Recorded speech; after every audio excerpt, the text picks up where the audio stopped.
I need to rebuild the carburetor for my tractor, and this is a Zenith carburetor. These came on a lot of older tractors. This is from a 1960s International with the 123-inch engine. So I'll take you through the steps. They're pretty easy carburetors to work on. Some of the symptoms you might have, mine's running really rich, almost flooding the engine, and that's telling me the needle valve is probably worn.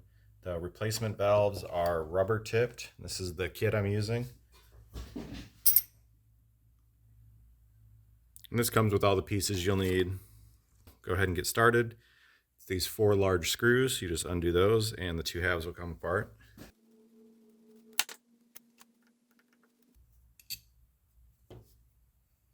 Be careful when you pull this apart because your float is in here. To remove the float, there's just a pin that slides out.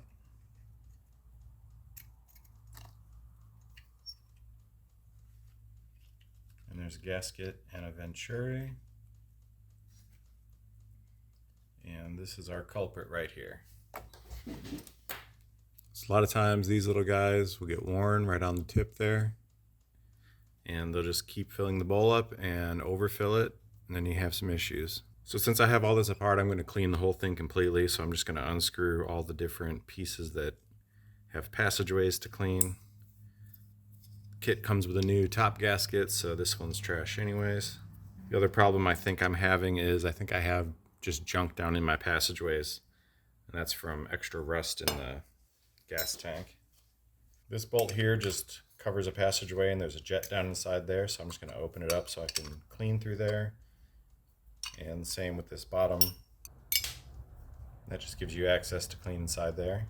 This plug you don't need to take out, goes right into the bowl. This is if you want to drain your bowl while it's on the tractor. To remove your jet down inside for cleaning, it just uses a Phillips screwdriver. If it doesn't want to come easily, be careful because you can strip the brass out.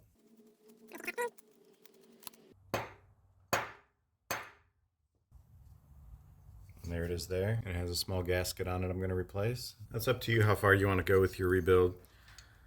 My throttle here is a little bit loose, and it's got just a lot too much play in it. So I'm going to replace the seals down in there, which means you have to unscrew the 2 screws on the butterfly in there. And those you want to make sure you have the correct size screwdriver that fits in the slot easily, and that way you shouldn't break it when you pull it out. So once you remove the 2 little screws, plate should come out.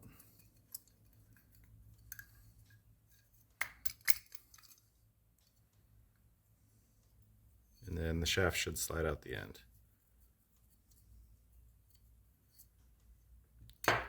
And on these shafts, this is where you'll see the wear is obviously right there on both ends where it's shiny after 50 years of sliding back and forth in that hole. And this play here, I can tighten up by using a center punch in that little divot. I'll be able to squeeze that out and tighten that up. And this is the replaceable seal right in here that you can swap out and tighten up your play in the end there if the shaft isn't too worn. Go ahead and pop that out.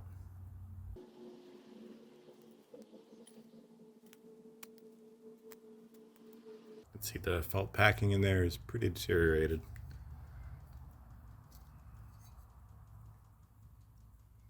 Yeah, that's what it looks like. New one just presses in. So now that I have the bottom half of the body all completely disassembled, I'll go ahead and clean it up a little bit, just with the wire brush. And then I'm going to clean this top surface. A lot of times these have a little bit of warpage to them, so we'll just sand it with some sandpaper on a flat surface. And it might be hard to see, but I do have some pitting in there. I should be able to remove all that. Got my flat surface. It's just a aluminum plate. Lay a sheet of 400 grit sandpaper on there, and we'll just start working this in a figure 8 pattern.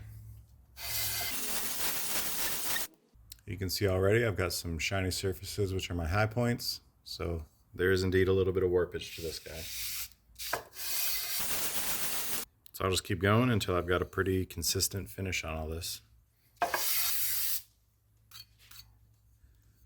There's about 15 minutes of sanding. That's as good as I'm going to take it. I've got it to where it started cleaning up on all these edges. That should let me seal really good now. So all that's left with this is cleaning out all the passages really good. Did the sanding first because I'm going to get sanding debris down in the passages. So now I'll clean everything out with carb cleaner and compressed air. So this half's basically done. Now for the top half. So this is where the governor regulates your speed. And again, I've got a pretty good amount of slop in there. So I'm going to want to replace that little bushing that's down inside here. So removal of this is the same as the other one. You just have to undo these 2 screws.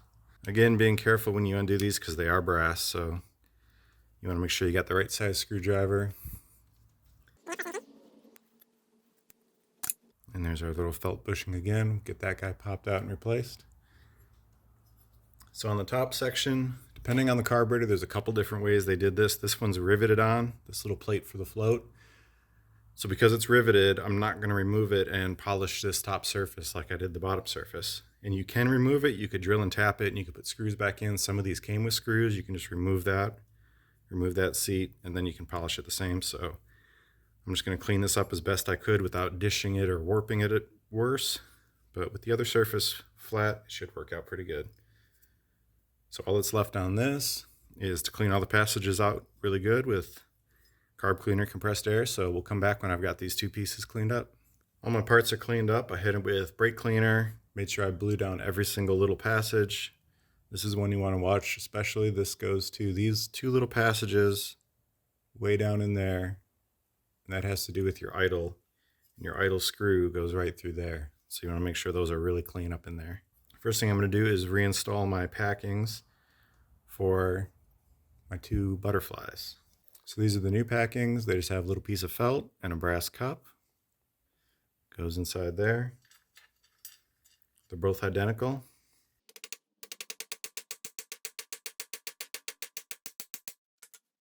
Now it's in there, we'll set it just below flush. Just using a socket. Again, the wrong tool for the job here. Just like that, that one's all set. So this one is for the governor. So slide that through. You can see now we have a little bit of resistance, which is what we want. So the same as when you remove these, you don't have to go too caveman. These are brass screws, so you want to be careful, but you don't want them to fall out. Now on to the main reason I took this whole thing apart. That is the float valve right here. So as you can see, the replacement one has a rubber tip, and these are a lot better than the old style. Came with the new seat. So the seat just gets the little washer. When you're screwing into these larger diameter pieces inside and out, you don't want to take the wrong size screwdriver and just try to do one side. You'll always break it. So you got to get your big Mongo screwdriver that can reach across both sides. And then tighten this guy down. And install your new needle valve. And reinstall the floats.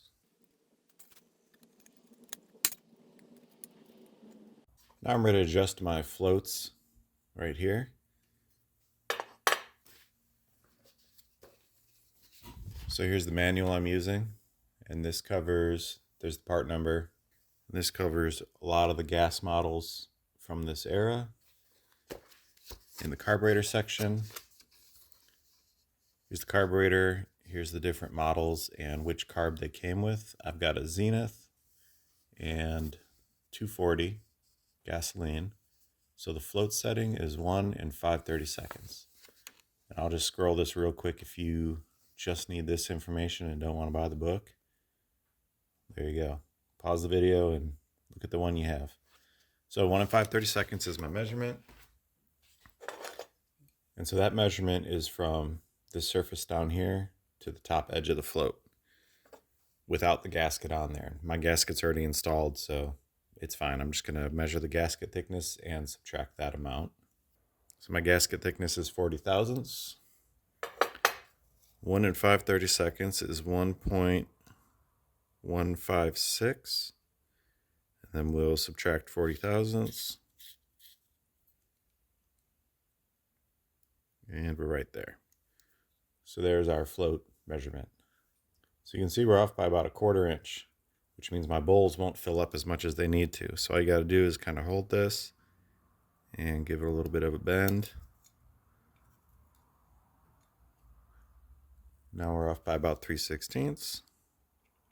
And we're still off, and I'm bottoming out, so I'm going to have to remove this and go ahead and do it. So after some bending and tweaking, got it to where my float top is 1 5/16 all the way across. This carburetor's 70 years old, so I'm not surprised it was out a little bit. Somebody might have been in here 30 years ago and adjusted it. Who knows? Anyways, now it's adjusted correctly. So I'm ready to put this back together. So now this kit comes with the new idle adjustment screw, but not a new spring. So we'll take the spring off the old one, put it on the new one, and slide that guy in there. I'm going to start with the screw all the way seated lightly and then back it out 2 turns, and that should be a good starting point. So I'm seated right there. So we'll go 1.5. So there's 1.5 turns. That'll just get me started. So now the top assembly is done. Bottom assembly, do the same thing. Put our packing in first.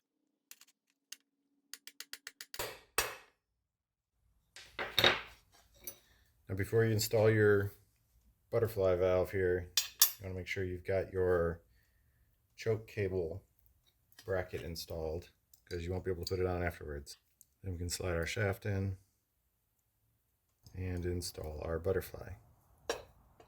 These 2 screws are the fun ones to install because they are not magnetic. So what I find easiest is to line everything up, keep the screwdriver slightly tilted up, and it goes right in its home. Tighten these down evenly without going too caveman, and we're all set. Then we'll reinstall this little guy. Again, replaceable small gasket on that one. Before I reassemble these, I want to check that little hole one last time, and I'll show you a little trick to get down in there. Just get a piece of wire. Doesn't matter what it is. We're just going to strip the insulation off this. Then from my strip wires, I'm just going to take 1 strand. That'll be my little cleaning tool. So I'm going to slide that in there.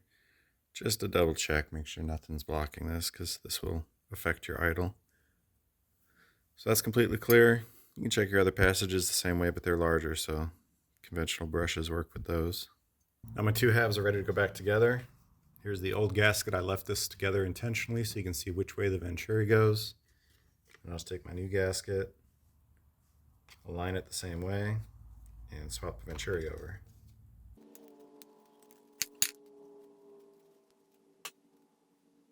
Then we place our gasket on. Then we reinstall our floats. So now with that reassembled, we're ready to put the bodies back together. Being careful not to hit our floats there. Reinstall our 4 main body screws. So that's it, carburetor's back together. New packings, new gaskets.